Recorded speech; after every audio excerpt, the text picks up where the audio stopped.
제가 이제 어렸을 때는 이제 부산 영도에 살았는데 우리 동네에서는 어머님을 호칭할 때 누구 엄마라는 호칭을 썼었습니다. 뭐 제 어머니는 우리 동네에서 제가 이제 첫 자녀라서 동네 분들은 제 어머니에게 병수 엄마라고는 이제 호칭을 쓰고, 뭐 다른 분들은 뭐 첫 자녀가 딸이면 딸 뭐 미라 엄마라고 이렇게 하면서 그 첫 자녀의 이름을 이렇게 붙여서 누구 엄마라는 호칭을 이제 많이 썼습니다. 뭐 제가 이제 늘 그것을 보고 자랐기 때문에 저도 이제 아내에게 호칭을 할 때 뭐 여보, 자기 뭐 이런 거를 좀 하려고 하다가 도저히 닭살이 돋쳐가지고 안 돼가지고, 저도 이제 첫 자녀가 이제 성인이기 때문에 이제 뭐 여보, 자기 뭐 이렇게 영수가 그것도 아닌 것 같아서 성인이 엄마라고 지금까지 이제 호칭을 하고 있습니다. 근데 이제 그 성인이하고 4살 차이 나는 그나가 5살이 됐을 때 우리 할아버지 할머니하고 저희 가족이 다 이렇게 우리 집에서 식사를 하는데 정식으로 항의를 한 거예요. 왜 엄마를 성인이 엄마라고 호칭하냐는 거예요. 자기가 태어났으니까, 자기 5살이니까 지금부터는 이제 그나 엄마라고 이제 호칭을 바꿔라고 땡깡을 부리는데요. 뭐 거품을 물고 땡깡을 부려서 도저히 안 돼가지고, 그래 알았다 그나야, 앞으로는 엄마 이름을 그나 엄마라고 불러줄게, 됐나 그나 엄마 이렇게 불러줄게라고 딱 한 번만 그때 달래려고 딱 한 번만 호칭을 정정한 기억이 있습니다.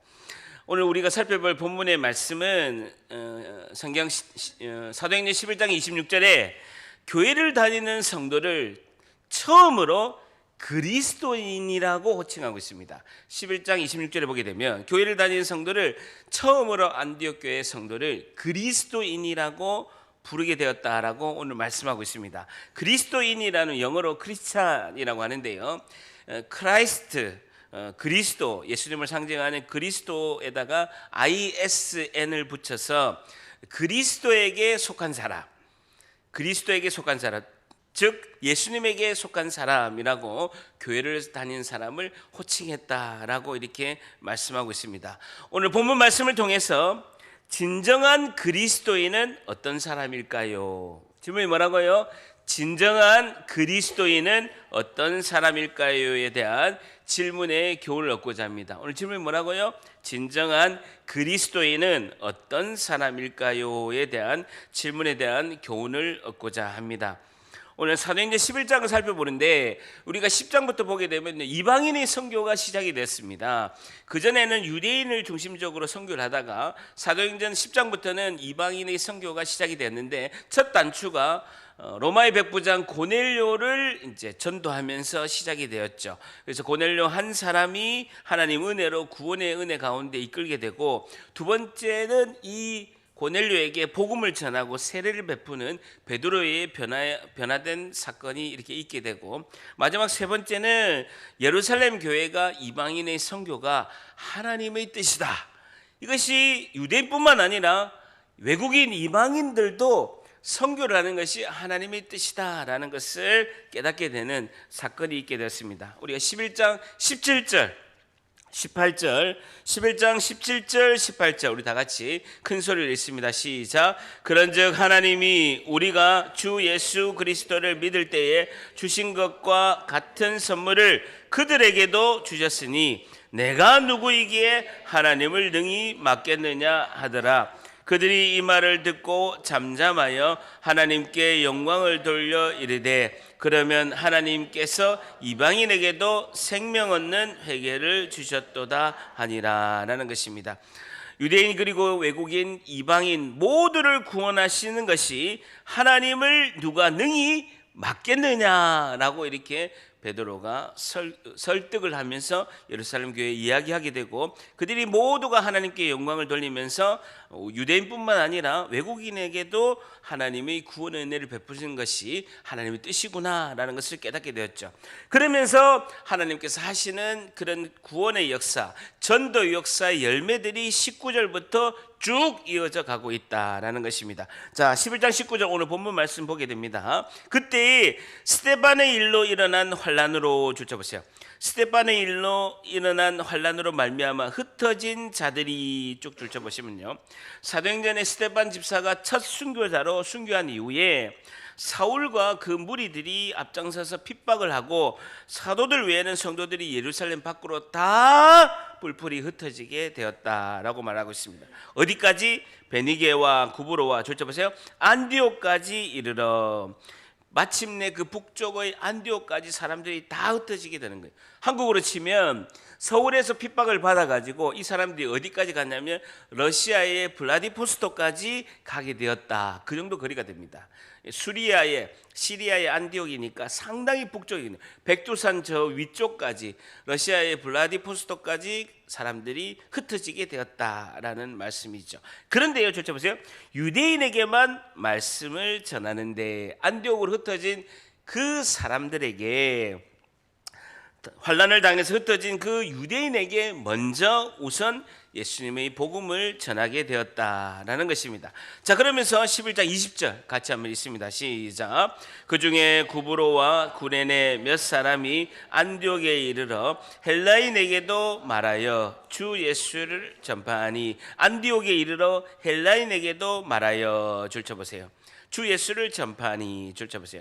환난으로 흩어진 이 사람이 처음에는 유대인에게만 복음을 전했는데 헬라인, 터키, 그리스 사람, 이 사람에게도 복음을 전하는 복음의 전도자들이 흩어져서 그들 외국인에게도, 터키, 그리스 사람, 헬라인에게도 복음을 전하는 상황이 발생하게 된다는 거예요. 여러분 잘 생각해 보세요. 다 흩어졌어요. 그래서 지금으로 치면 이제 서울에서 다 환란이 있고 핍박이 있으니까 쫙 흩어진 거예요. 그래서 러시아의 블라디보스토크까지 사람들이 쭉 가게 된 거죠. 그럼 그들이 가면 제일 먼저 뭘 해야 됩니까? 자기가 살 집을 마련하고 땅에다 집을 짓고 살 환경을 만드는 것이 제일 우선이잖아요. 근데 그들의 우선순위는 뭐냐였으면 이 사람들이 정착을 하고 그곳에서 있는 것보다도 더 우선순위가 뭐냐면 복음을 전하는 거였다는. 유대인에게 자기들 동족 흩어진 사람들에게 먼저 복음을 전하고, 그 복음이 뭡니까? 예수님이 그리스도라는 거예요. 예수님이 나의 주인이시고 왕이시고 그분이 내 삶을 통치하시고 이끌어 가시고 그분이 선지자이셔서 진리의 말씀 가운데로 인도하시는 분이고 그분이 제사장이 되셔서 하나님과 원수되었던 우리를 화목하게 하시고 우리를 구원의 은혜로 베푸신 분은 예수님이시다는, 예수님이 그리스도이심을 복음을 전했다라는 거예요. 집을 짓고 정착하고 먹을 것을 구하고 어디에 살까, 이것이 우선되는 것이 아니라 그들의 삶의 우선순위는 복음을 전하는 거였다라는 거예요.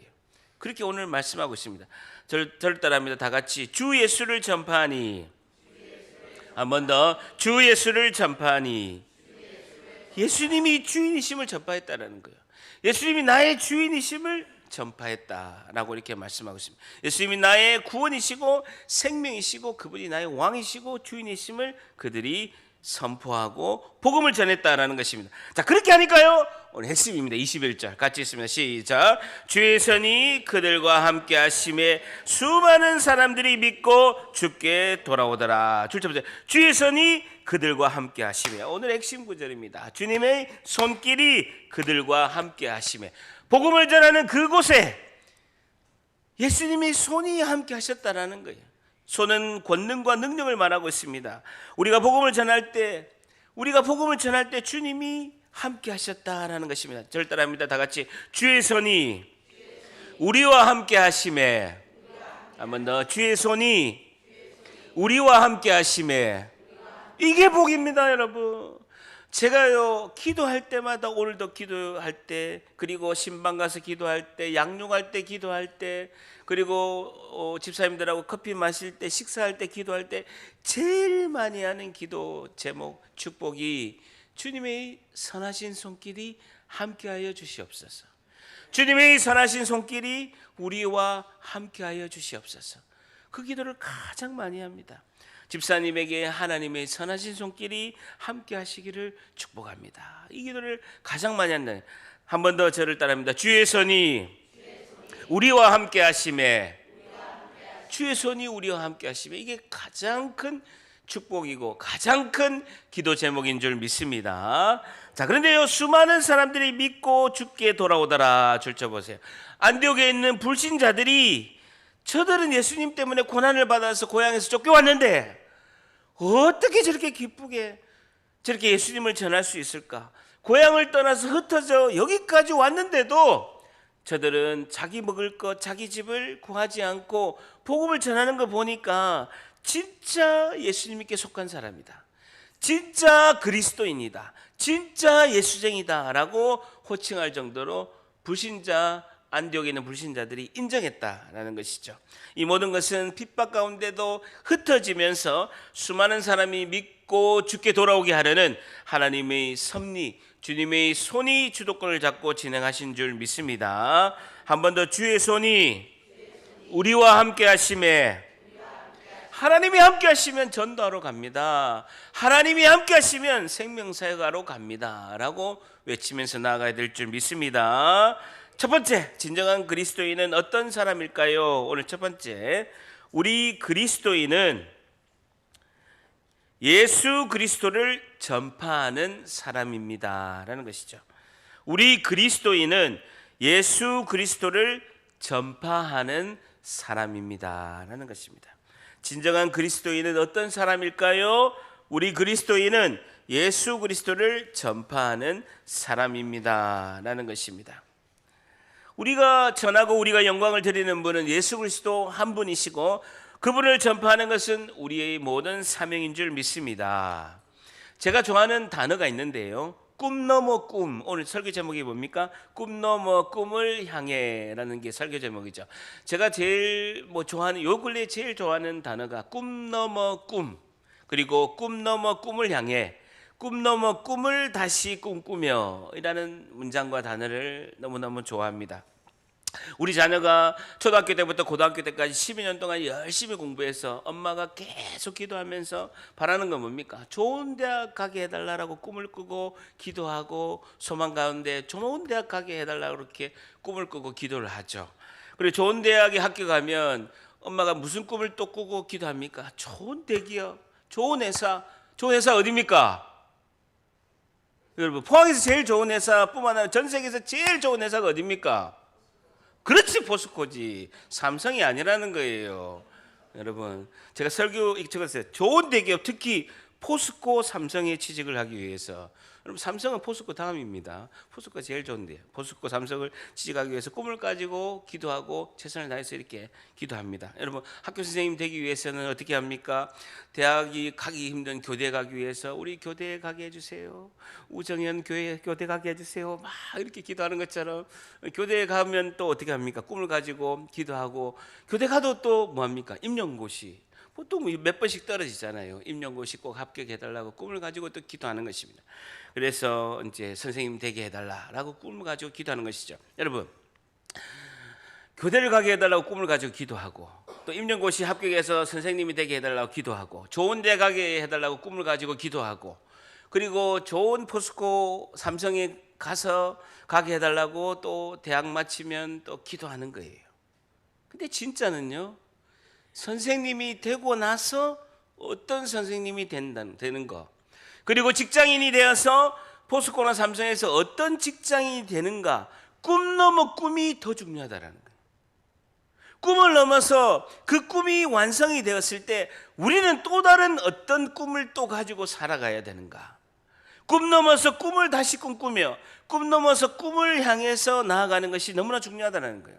여러분, 한 영혼이 주께로 돌아오기 위해서 얼마나 우리가 전도하기 위해서 그 영혼과 같이 예배하는 꿈을 꾸고 기도합니다. 그 영혼이, 한 영혼이, 우리 가족, 우리 이웃이 우리와 같이 예배하고, 그리고 예배 가운데서 하나님의 은혜를 경험하고 진정한 천국의 백성이 되기 위해서 우리가 날마다 울면서 기도하면서 한 영혼을 전도하는 거예요. 그래서 전도가 되어서 예배 자리까지, 교회 오기까지가 다 모여서 우리가 꿈꾸는 대로 와서 전도가 돼서 오는 것이죠. 그런데요, 거기서부터 또 꿈이 이루어져야 되는 거예요. 꿈 넘어 꿈. 하나님의 백성이 되었다면 우리는 어떤 꿈을 꾸고 나아가야 되는 거예요. 이것이 진정한 그리스도인이 되는 가장 중요한 방향이고 목적인 줄 믿습니다. 우리가 교회 나와서 하나님의 백성이 되었으니까, 이제는 천국 가는 성도가 되었으니까, 주일마다 예배를 드리고 우리가 하나님께 영광을 드리고 우리가 교회 봉사하니까 다 이루은 게 아니에요. 이게 시작이에요. 우리가 꿈을 이루어서 이 자리까지 왔지만 또 다른 꿈을 향하여 달려가야 될 줄 믿습니다. 이게 꿈 넘어 꿈이에요. 이것이 진정한 그리스도인이에요. 그것이 목적이 뭐냐? 진정한 그리스도인은 무엇이 우리가 꿈 넘어서 꿈이냐? 예수 그리스도를 전하는 복음의 전도자가 되어야 될 줄 믿습니다.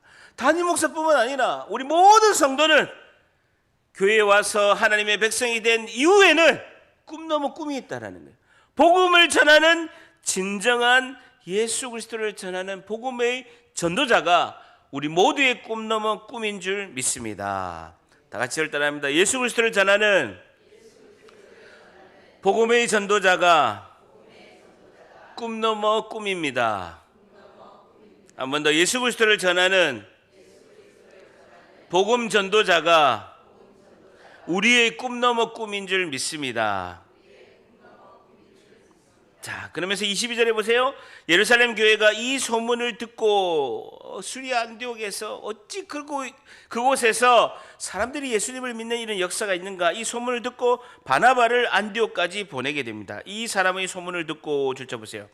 흩어져 도망간 그 무리들이 그 현장에서 복음을 전했는데 놀라운 역사가 일어났다는 소문을 들었다는 거예요. 자, 그러면서 그들이 진짜 진정한 복음을 맞게 전했는지, 그 복음을 전하는 열매가 맞는지를 확인하기 위해서 예루살렘 교회에서 그 안디옥까지 바나바를 파송해서 확인을 보내는 거예요.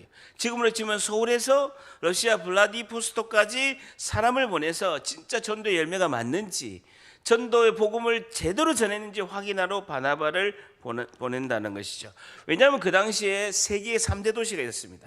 제일 큰 도시는 로마, 두 번째는요 이집트의 알렉산드리아, 세 번째가 안디옥이에요.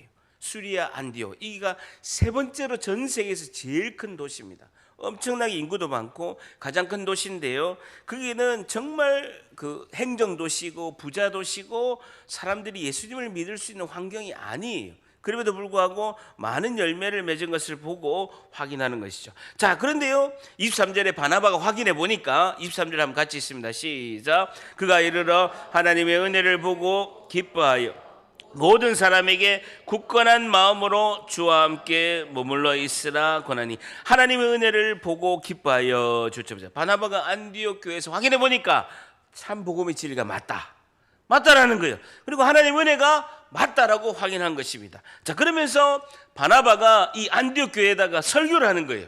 뭐라고 설교하냐면요, 굳건한 마음으로, 주쳐보세요, 굳건한 마음으로 주와 함께 머물러 있으라라고 메시지를 전하는 것입니다. 굳건한 마음 주쳐보시면 헬라어로 프로데세이 카르디아라는 단어인데, 프로데세이 굳건한이라는 것은요 흔들림이 없는 이라는 뜻입니다. 흔들림이 없는 결심, 의도라는 것입니다. 앞에 내놓을 정도로 흔들림이 없는 이라는 뜻입니다.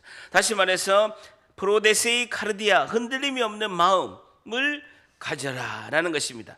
그러니까 교회 성도들에게 가장 중요한 것은 너희들이 이제 예수님의 복음을 듣고 이제 성도가 되었으니 너희들이 앞으로 어떻게 해야 되냐면요, 흔들림이 없는 확고한 마음을 가져라는 거예요. 많은 시험이 있을 것이고 많은 환난이 있을 것인데 흔들림이 없는 확고한 마음을 가져라라고 교회 성도들에게 메시지를 전한 것입니다. 저를 따라합니다. 흔들림이 없는 확고한 마음을 가져야 합니다. 한 번 더, 흔들림이 없는 확고한 마음을 가져야 됩니다. 모든 사람에게 굳건한 마음으로 주와 함께 머물러 있으라 권하니라는 것이죠. 바나바 설교의 핵심의 메시지는요, 주와 함께 머물러 있으라는 거예요. 그 말은 뭡니까? 주님께 붙어 있으라는 거예요. 주님께 붙어 있으라는 겁니다. 주님께 떨어지면 안 된다는 거예요. 주님께 붙어 있으라는 겁니다. 저를 따라합니다. 주님께 붙어 있으라. 주와 함께 머물러 있으라. 한 번 더, 주께 붙어 있으라. 권면하고 있는 것이 가장 중요한 핵심이죠. 저와 우리, 그리고 우리 자녀들에게, 다음 세대에게 가장 중요한 것은요, 일평생 흔들림 없는 믿음으로 주님께 붙들린 교회 공동체를 유산으로 물려줘야 될 줄 믿습니다. 이것을 통해서 우리 자녀들이 말씀의 양식을 먹고 영이 자라고 흔들림 없는 마음을 가지고 예수님께 딱 붙들린 그런 교회 공동체의 삶을 살아야 된다라는 것이죠. 그게 우리가 유산으로 우리 자녀들에게 물려줘야 된다라는 것입니다. 제 아들 이제 지금은 이제 신학대학원을 미국에서 다니고 있는 제 아들 성현이가 초등학교 2학년이면 9살이죠. 장산 초등학교에 이제 선생님이 수업을 하고 있었는데 초등학교 2학년 때 일입니다. 선생님이 이제 아이들 이제 다 나와서 한 40명 될 때인데요. 아이들이 가장 소중한 물건이 뭔가를 이제 다들 이제 이야기를 하라 했죠. 그래서 아이들이 뭐 저는 그때는 뭐 핸드폰이 없었을 때니까요. 저는 이제 뭐 게임기가 좋아요. 뭐 저는 뭐 피아노가 좋아요. 엄마가 사준 뭐가 좋아요. 이렇게 쭉 이야기를 했죠. 우리 성현이가 이제 제일 끝번호예요.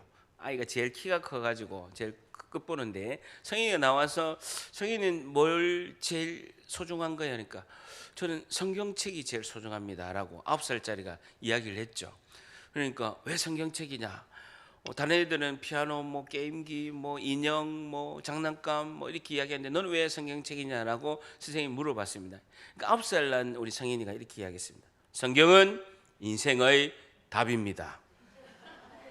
그 선생님이 한 10분 동안 멍하게 아무 이야기를 안 하시고 결국 선생님도 이제 전도돼가지고 교회를 나갔습니다만은 멍하게 띵 맞은 것처럼 이렇게 아무 이야기를 안 하는 거죠. 그래서 제가 성현한테 이야기했습니다. 성현아, 성경책이 인생의 답이라고 이야기한 것은 병수의 아들 성현아, 이를 내게 알게 한 이는 혈육이 아니요 하늘에 계신 내 아버지이시니라 라고 바요나 시모나 주는 그리스도시요 살아계신 하나님의 아들입니다. 예수님 뭐라고 했습니까? 바요나 시모나, 요나의 아들 시모나, 이것은 내가 이야기한 것이 아니고 혈육이 아니고 하늘에 계신 내 아버지가 이야기하신 것이다 라고 이야기한 것처럼 저도 그렇게 이야기한 기억이 납니다. 이번에 여러분께서 기도를 많이 해주시고 또 격려도 해주셔서 베트남에 있는 나짱에 있는 칼빈 교회를 방문해서 현지 한인 선교사님과 함께 섬기러 선교를 갔습니다. 영적 방해가 많았습니다. 저희 노예에서 이제 다 교회에서 이렇게 모아가지고 선교사님들과 그 현지 선교의 사역을 하는 데 있어서 현지 교회를 섬기기 위해서 이제 한국에서 많이 준비해서 그 교육자들을 위해서 와이셔츠도 이제 많이 준비하고 그들에게 줄 선물과 그다음에 물질과 그다음에 이제 노트북이 필요하다 해서 노트북도 이제 새 거를 사서 이제 다 준비해서 갔죠. 공항에서 걸린 거예요.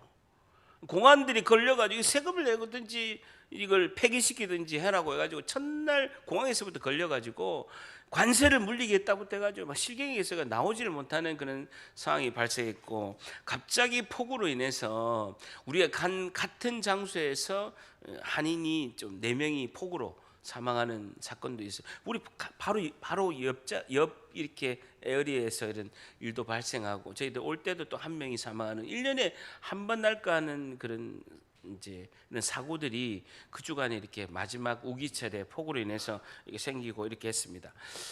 공산국가의 이제 베트남은 기독교 복음화율이 1%밖에 안 됩니다. 1% 2% 정도밖에 안 되고 불교 국가 73%가 불교인이 있는 이제 불교 국가죠. 이제 나짱에 있는 간빈 교회는 베트남 현지 교회에서는 가장 큰 3,000명이 모이는 교회입니다. 그 십자가를 세우고 교회를 세우기까지는 50년을 기도했습니다.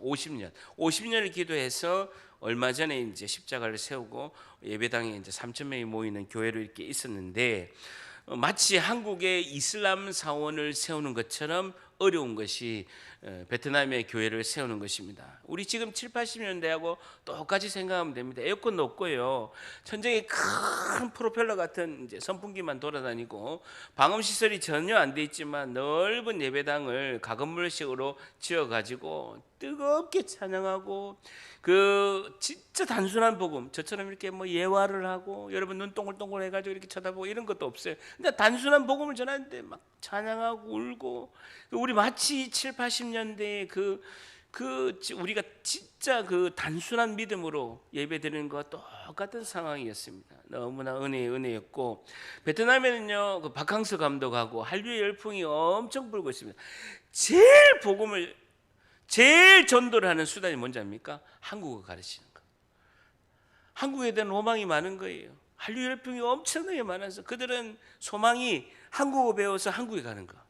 그들의 소망이 그런 거예요. 그러니까 한국어 배워준다고 하니까 현지 선교사님들이 한국어 배워주면서 전도가 되는 거예요.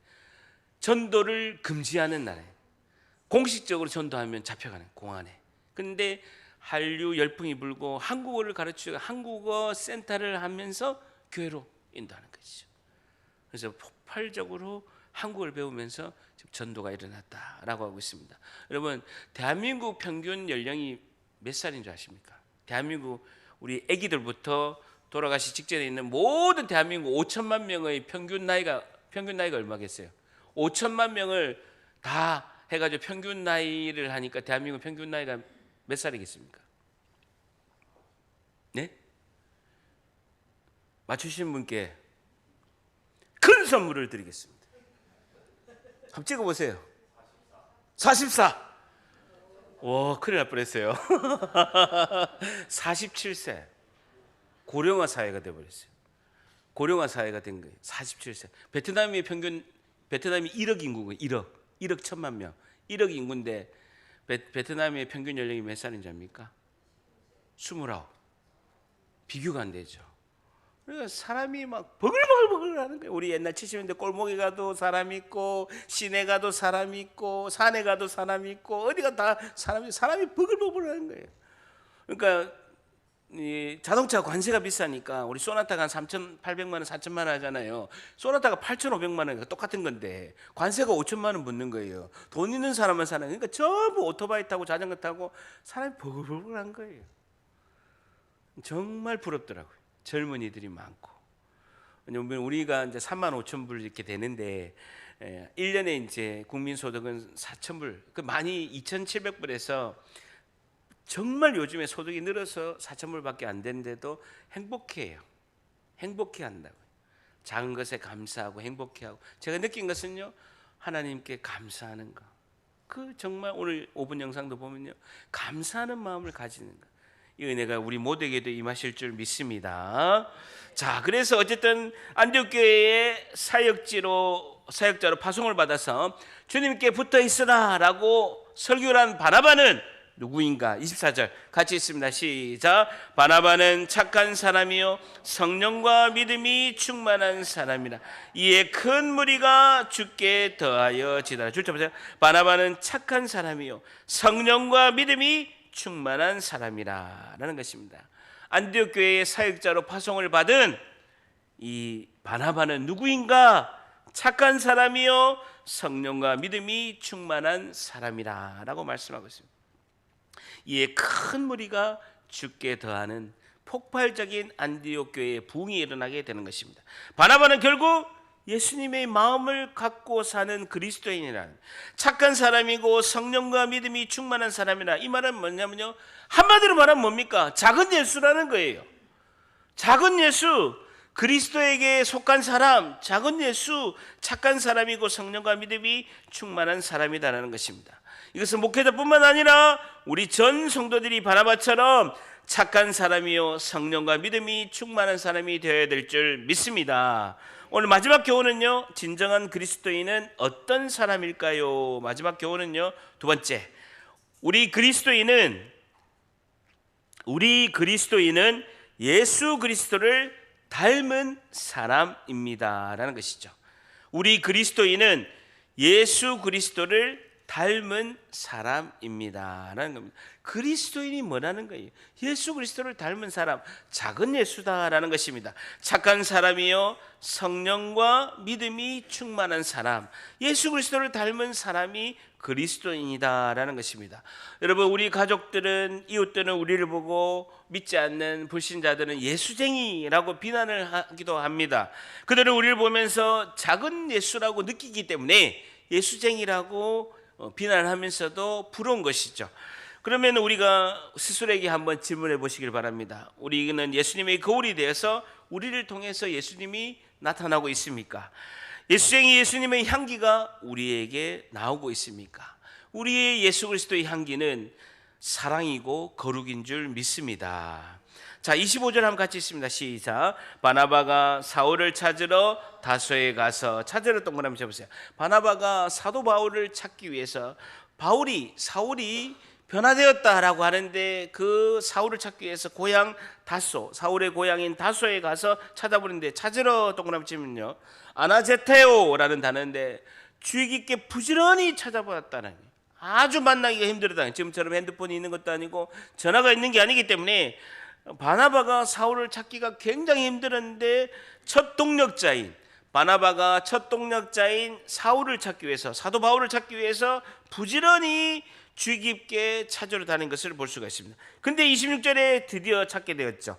26절 같이 읽습니다. 시작. 만남에 안디옥에 데리고 와서 둘이 교회에 1년간 모여 있어 큰 무리를 가르쳤고 제자들이 안디옥에서 비로소 그리스도인이라 일컬음을 받게 되었더라. 안디옥에 데리고 와서 줄자 보세요. 둘이 교회에 1년간 모여 있어 큰 무리를 가르쳤다라는 것입니다.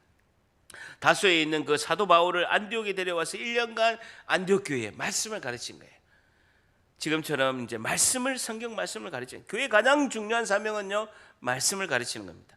우리가 가장 중요한 예배는 눈으로 보는 것이 아니라 내 삶으로 우리가 예배를 드리는 것이기 때문에 우리의 삶이 예배예요. 그 삶이 예배이기 위해서는 기준이 있어야 되는 것이죠. 그 하나님의 말씀을 가르치고 하나님의 말씀을 배워야 되고 그 말씀대로 살아내는 것, 이것이 가장 중요한 교회의 사명인 줄 믿습니다. 자, 22절에 보면 제자들이 안디옥에서 비로소 그리스도인이라 일컬음을 받게 되었더라라는 것입니다. 드디어 그들이 예수님의 제자, 작은 예수님의 제자가 되었다라는 것이죠. 처음에 이 그리스도인 줄자 보세요. 헬라어로 크리스티아노스, 그리스도인, 예수님을 따르는 자, 예수님에게 속한 자라는 뜻이죠. 여러분, 세계 3대 도시인 안디옥은요, 부자 도시고 행정 도시고 음란하고 타락한 도시입니다. 그 도시의 70%가 노예예요. 엄청나게 부자 도시입니다. 70%가 노예고 그 30%는 노예를 다스리는 귀족들이에요. 엄청난 부자죠. 그리고 그들은 안디옥은요, 박타스 신을 섬겼습니다. 그래서 그 도시에서 그 타락하고 돈이 많고 부자이고 행정도시이고 세계에서 세 번째로 큰 도시를 복음화할 수 있었던 것은 그들이 그 복음의 능력으로 변화된 삶을 보고 그들이 따라서 그리스도인이 되었다라는 것이죠. 마치 산불이 확 붙을 때, 여러분, 산에 불이 이렇게 탁 우연히 던진 불길이 확 바람에 있으면요, 불길이 번지듯이 전부가 그 도시가 안디옥이 예수쟁이가 되고, 그리고 그 안디옥은 나중에 선교의 전초지가 되어서 거기서 다 선교사들을 파송하는 선교의 가장 큰 도시가 된 것이 안디옥 교회였다라는 것이죠. 이 타락한 시대, 이 종말의 시대에, 예수님의 재림이 가까운 이 시대에 우리가 예수쟁이가 되어서, 그리고 그리스도인이 되어서 하나님 말씀으로 우리 삶이 변화되어서 우리가 전도해야 될 줄 믿습니다. 여러분, 우리 한국 기독교의 가장 큰 자랑이 있습니다. 1907년도에 평양 대부흥의 역사가 있었습니다. 원산에서 성령의 충만한 역사가 이어져 와서 1907년도에 평양에 1월 달에 1907년도 2007년도면 100년이고요. 지금으로부터 한 110몇 년 전에 1907년도 1월 달에 평양 장대현 교회에서 길선주 장로가 죄고백을 하게 된 것입니다. 죄고백을 해서 그것이 폭발적으로 부흥의 역사가 있게 된 것이죠.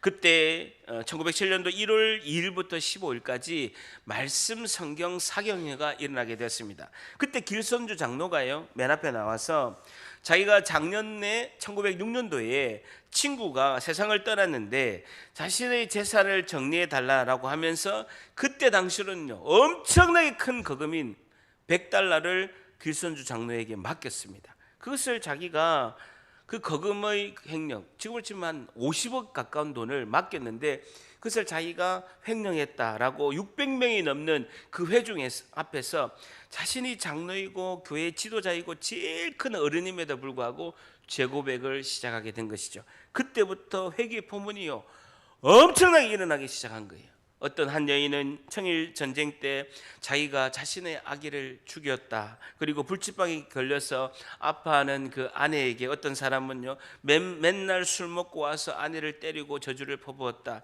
그리고 나는 이렇게 양반이고 다른 사람들 보기에 다 존경을 받지만 남몰래 첩을 2명이나 두고 있는 가정을 외면한 남자이다. 그리고 어떤 사람은 선교사님이 맡겨놓은 돈 14전을 훔치고 달아났다고 어떤 여성이 죄 고백을 시작함으로써 그 기도에 참석한 모든 사람이 통회하고 죄를 참회하고 마룻바닥을 이렇게 구르면서 회개하는 엄청난 역사가 일어나게 된 것입니다. 더욱더 놀란 것은요, 이 소문을 사람들이 들은 거예요. 그 경찰 순찰에 방은덕이라는 이제 순포가 있어요. 경찰이죠. 그 당시에는 순포라고 하는데 방은덕이라는 순포가 있어요. 경찰이 있었는데 소식을 들어보니까 자기가 범인을 자주 못 잡아오는 거예요. 근데 장대인 교회 가니까 다 자기 죄를 고백하니까 뒤에서 적었다가 쏙 끌고 가고, 적었다가 쏙 끌고 가려고 이제 뒤에 딱 위장 침입을 한 거예요. 그러면서 수첩에다 적기 시작해요. 저놈 돈 훔쳤다고 딱 적었고, 저기는 자기 자녀를 죽이고, 저기는 살인 강간을 했다고. 그래, 알았어. 이름 뭐라고 다 적어놓은 거예요. 근데 그때 사경회 때 먼저 이런 은혜를 기폭자가 되었던 길선주 장로님이 설교를 하기 시작한 거예요.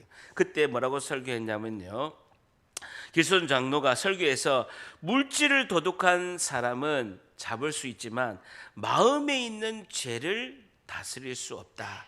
죄 있는 마음은 지옥이고 죄를 회개한 사람의 마음은 천당이다라고 설교를 한 거예요. 딱 방순포, 방은덕 순포를 보고 설교하듯이, 그 사람을 타겟으로 하듯이 그 설교의 메시지가 선포될 때 이 사람이 견딜 수 없는 성령의 역사로 성령의 불을 받아버린 거예요. 자기가 손을 번쩍 드는 거예요. 선생님, 이 죄인 방순포도 용서받을 수 있습니까? 라고 외쳤던 것입니다. 저는 천당에 와서 죄인을 잡으러 이 자리에 왔지만 내가 가장 큰 죄인인 방순포입니다. 어떻게 해야 됩니까? 저 같은 자도 구원을 받을 수 있습니까? 라고 대성통곡을 한 것입니다.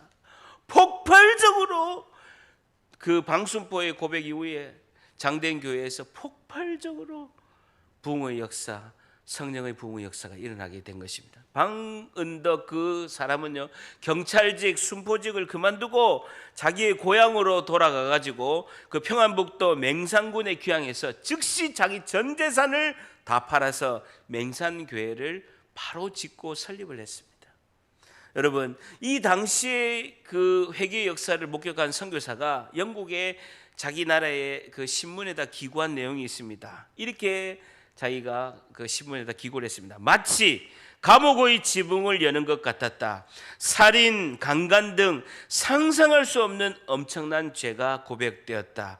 그러면서 이 고백에 의해서 남에게 손해나 손상을 입힌 사람은 집을 다니면서 사과를 했고, 타인의 재물을 절도한 사람은 그 이자까지 쳐서 직접 갚는 일도 있었다라는 것입니다.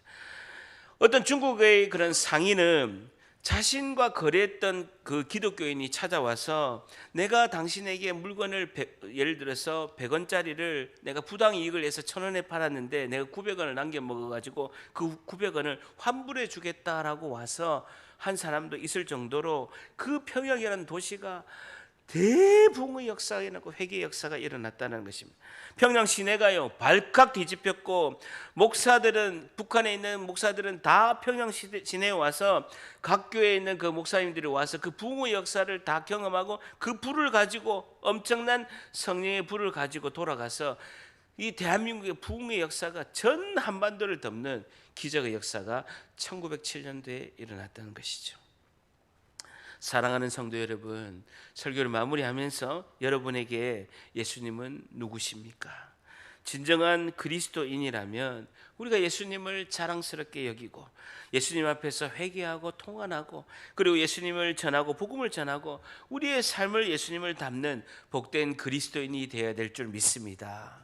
오늘 설교 말씀을 잘 생각해 보세요. 진정한 그리스도인이 뭐냐는 거예요. 바나바처럼 착하고 성령이 충만한 사람, 그리고 눈을 뜨면 우리의 사명, 꿈 넘어 꿈인 예수 그리스도를 전하는 복음의 전도자가 우리의 사명이고 꿈 넘어 꿈이고 우리가 달려갈 앞길이고 우리가 인생의 목표이자 방향인 줄 믿습니다.